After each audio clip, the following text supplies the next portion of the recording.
Hi, this is Ted. Today I'm going to tell you a little about what to do when you have non-existing results or different kinds of error messages as a result of a formula in Excel.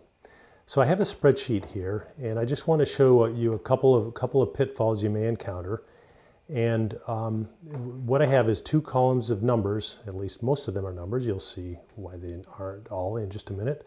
A and B, and I'm going to enter a formula here in column C that's just going to be X divided by Y.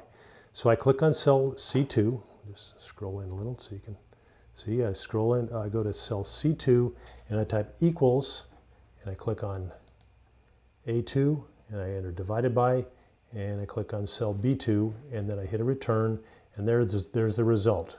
1 divided by 3 is 0.33333.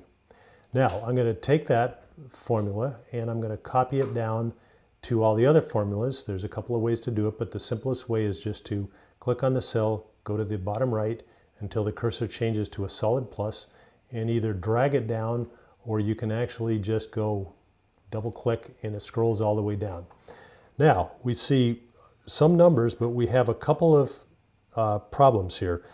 In cell C5, we have a division by zero error, which you'll get anytime you try to divide a number by zero, where zero is in the denominator. And sure enough, we have that issue there. So if this really is a calculation that is meaningful, there may be an error here where B isn't actually zero.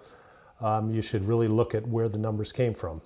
The second one here is, looks like somebody inadvertently entered a letter instead of a number in cell A6. So that's another reason you can, if you have a problem with a value in Excel, you might have a text value where it should be a number. So I hope this was helpful. My name is Ted, and today I showed you some tips on what happens when you have a problem with the result of a formula in Excel. Thank you for watching.